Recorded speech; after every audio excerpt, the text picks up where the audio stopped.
terroirs qui ont fait la légende de l'Ovalie en France. Parmi eux, le FC Auch ou RC Auch. Ça s'appelait le FC Auch, le Football Club de Auch, qui est devenu RC Auch. Club fondé en 1897 et qui a malheureusement aujourd'hui presque disparu du paysage ovale tricolore. Il faut descendre jusqu'en Fédéral 3, soit la 5e division, pour trouver le club occitan. On est loin évidemment de la gloire passée de ce club si cher, Denis, au regretté Jacques Fourou, dont le stade de la ville d'ailleurs porte le nom. Il était très attaché à son club de Auch. Hein. Il était très attaché jusqu'au bout. Il a défendu les couleurs de Auch. Il les a aidés. Quand il pouvait leur filer un coup de main, il leur fallait que ce soit l'entraînement pour recruter. Jacques s'est impliqué avec corps et âme. Et moi-même, j'ai joué à Auch, quoi. C'est bastions où on aimait aller jouer parce que c'était quand même un vrai défi aussi. Ouais. Et à l'époque, il fallait y aller jouer. D'aller jouer là-bas, non? C'est un vrai défi d'homme, voilà. Ouais. C'était pas évident. On parlait de combat quand on allait là-bas. Auch, qu'il y a 14 ans, il remportait le bouclier européen. Depuis, malheureusement, les choses se sont gâtées, notamment au point de vue financier. Vous allez le voir. Pourtant, la formation continue de fonctionner à pas à Auch, Gers, puisque 3 joueurs du 15 de France, dont le prodige Antoine Dupont, débuteront le vendredi prochain sous le maillot bleu. Alors, comment expliquer le succès de la formation occitane? Élément de réponse avec Justine Eva. Ce n'est pas un club, c'est une famille. À presque 700 km de Marcoussis, direction le Rugby Club d'Auch dans le Gers, aux 160 jeunes licenciés. Club formateur de Pierre Bourgarit, Grégory Aldrit et Antoine Dupont. Un souvenir indélébile. Depuis très jeune, on était souvent au-dessus au niveau de la vision du jeu, de la qualité du jeu qu'il proposait. De par son petit gars, il avait toujours tant d'avance sur ses fers et on pouvait ressentir qu'il était vraiment en avance pour sa génération d'âge. Les deux autres ont des trajectoires un peu différentes. Pierre avait un gros pouvoir de perforation, c'était très explosif, c'est un ancien troisième ligne qui aime porter le ballon. Et Greg était beaucoup plus intelligent, déjà beaucoup plus mature dans le jeu, présentait beaucoup de qualités sur le duel. Des qualités certaines, ensemble catégorie cadet, ils ont tous été repérés très jeunes. D'abord sélectionnés chez les moins de 20 ans, les voilà maintenant en équipe de France ensemble. Et comme dans toutes les familles, la réussite des enfants du club rend fier tout le monde. Ça fait du bien à tous les anciens joueurs du club, ça fait du bien à tous les ceux qui ont participé à ce club depuis des années et des années. De voir que des jeunes qui sont passés ici, et bien aujourd'hui, ils vont porter le maillot avec le coq. Le grain de fierté, c'est le grain de fierté pour le club, c'est le grain de fierté pour les éducateurs, c'est le grain de fierté aussi pour les gamins qui évoluent et qui sont évidemment motivés pour essayer de faire aussi bien. Oh, Bourgarit, la percée qu'il a fait face à Manounou, elle était énorme. Non mais c'est bon, un bon raffut là. À l'image d'Antoine Dupont et Anthony Gélon, qui sont amis depuis Auch et anciens colocataires à Castres. Cette génération 1996-1997 apparaît unie dans le succès et dans la vie. Une amitié au-delà de la ville d'Auch et du Gers. Toutes les semaines, quand on peut, on se fait des trucs ensemble et c'est important. À chaque fois qu'ils sont sur Auch, ils viennent voir au match. Ils sont toujours là européens. J'espère qu'ils ont fait le premier de l'an quasiment avec le même groupe. Une identité au club très forte depuis 130 ans. Une région passionnée par le rugby. Et si c'était ça, la clé de la réussite? Car Auch a révélé d'autres jeunes passés par le 15 de France, comme Gabriel Lacroix. Aujourd'hui en Fédéral 3 après avoir fait faillite, le Rugby Club Auch, anciennement Football Club Auch-Gers, souhaite rebondir. Il y a encore de très beaux jeunes dans le département. Voilà, c'est ce département-là vit rugby. Il faut que nous continuions à former des jeunes. Il faut que nous continuions à avoir une école de rugby performante.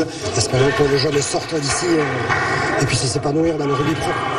Dupont, Aldrit et Bourgarit, 3 espoirs du rugby français venus du Gers, 3 noms qui font résonner Auch dans le monde du rugby.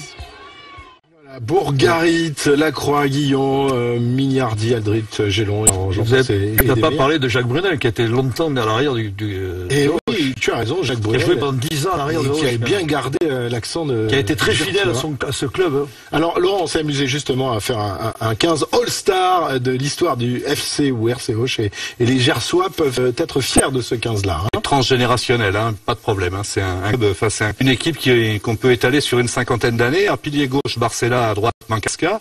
Le talonneur, il est à Marcoussis et Bourgarit. Deuxième ligne, Chaléouachu et Christophe Porcou de Toreil. Anthony Gelonche, Antoine Battu, Grégory Aldrit, Jacques Fourou, qui devrait être normalement capitaine de cette équipe, évidemment. Bon, ça, c'est on ne verra jamais cette charnière à l'œuvre. Et franchement, ça fait rêver. Hein. Ouais. Ça fait rêver. Ozel, Bosque et Lacroix, au centre Migarny à Guillon et à l'arrière d'Ambiel. Il y a du pied, il y a de la stratégie et il y a du physique dans cette équipe. Mais là où on peut être nostalgique, c'est qu'on serait 20 ans en arrière ou 30 ans en arrière, ces jeunes-là, ils joueraient peut-être à Auch encore aujourd'hui. S'il y a le fait que c'est des petits Philippers, les jeunes ils vont à Toulouse, ils vont dans les grands clubs. Parce qu'on est quand même très proche de Toulouse. À 80 km. Mais c'est là où on peut expliquer peut-être les problèmes du rugby français. Et là, ils sont en Fédéral 3. Moi, quand je suis arrivé entraîner... En tête de leur Fédéral 3. Je suis arrivé entraîner à Bourgoin. Je vais t'annoncer des noms. C'est la moitié. Après, c'était l'équipe de France. Olivier Miliou, pilier gauche. Lionel Nallet, Pascal Papé, Julien Bonner, Sébastien Chabal, Morgan Parra n'était pas encore arrivé, Florian Fritz, David Venditti.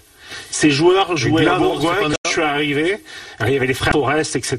Il y a eu aussi Jeff Cooks qui a eu de sélection. Mais je suis arrivé, il y avait donc ces jeunes joueurs qui, 3-4 ans après, faisaient 50% de l'équipe de France. Bourgoin en Fédéral 1. Et on peut voir que Auch est en Fédéral 3. C'est aussi la problématique du rugby français actuellement. Alors, ces villes moyennes, petites villes qui ont des problèmes évidemment financiers. Mais qui sont des terres de rugby. Mais qui sont de véritables rugby. Est-ce que c'est pas aussi à la façon, messieurs, d'aider ces petits clubs qui sont quand même le trésor du Attendez, si vous êtes dans la nostalgie, c'est bien. On n'est pas j'ai joué Bombaga contre Auch dans mon temps et mangé foie gras, très bon foie gras de la région. C'est tout ce que tu retiens de Auch, disons que c'était dur à gagner là-bas. Maintenant, à l'époque, quand il y avait 80 clubs en première division, 4 poules de 20, on peut pas dire que c'est le meilleur système pour amener des joueurs de go pour combattre contre les Gallois le vendredi soir. Richard, toi, tu viens de Londres, t'as travaillé que dans les grands clubs, Biarritz, le Stade Français. Oui, je veux dire, c'est que quand tu vas, moi j'ai vécu à Bourgoin, quand tu vas à Bourgoin, à Auch, à Albi, etc., il y a une culture rugby qui est incroyable. Les profs de gym font du rugby dans les écoles. Les écoles de rugby, il y a de la connaissance, il y a toujours des référents, il y a une transmission, il y a un amour du rugby, il y a une préparation sur la technique, mais une préparation psychologique. Et ça, on l'a top 80. Non, mais ça, on l'a perdu un petit peu. Et là, on est en train de le retrouver parce que on est en train de le retrouver, car Yannick Nyanga, on est en train de le retrouver. Les clubs maintenant de top 14 prennent des joueurs et des anciens joueurs. Mais on a perdu cette transmission pendant 10-15 ans. Qu'est-ce que la fédération pourrait faire? Elle peut pas faire grand-chose aujourd'hui. Le rugby professionnel, donc il est ouvert à tout, il est ouvert au contrat. C'est très bien comment ça se passe aujourd'hui. Qu'est-ce qu'ils peuvent faire pour ces petits clubs? Pas grand-chose. Non, mais quand les problèmes financiers font que tu es rétrogradé de 2 ou 3 divisions, mais je pense qu'il fait tout quand même. En Fédéral 3, c'est la 5e division, c'est Auch quand même, qui a une Coupe d'Europe il n'y a pas si longtemps, qui a été de 2e division. Ils essaient d'être bien meilleurs. On a perdu tellement de très jolis crapauds qui voulaient se prendre pour les bœufs que sont les métropoles avec des milliardaires. On a perdu Gaillac, on a perdu Auch, on a perdu énormément de clubs qui ont essayé de suivre financièrement et qui ont failli mourir. Béziers, non, mais ce qu'on peut faire, c'est leur hommage, mais c'est irréaliste à penser que Auch va redevenir partie de l'élite. C'est pas souhaitable, ni pour eux, ni pour leur rugby.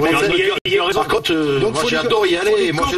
Il faut les cantonner au rôle de formateur. Ça peut rester de formidables machines à former. Non, mais je pense que là, effectivement, de donner les ressources, reconnaître le savoir-faire et le mettre dans la position. Là, je suis d'accord. C'est pour ça que je pense qu'il faudrait donner de l'argent et des moyens à ces clubs qui sont des clubs formateurs quand les joueurs représentent les de France. C'est-à-dire qu'il faudrait donner l'argent pour pouvoir toujours investir sur la formation, sur les éducateurs et aussi sur les moyens, parce qu'on peut les voir, ils s'entraînent quand ils font s'entraîner dans les gymnases, etc.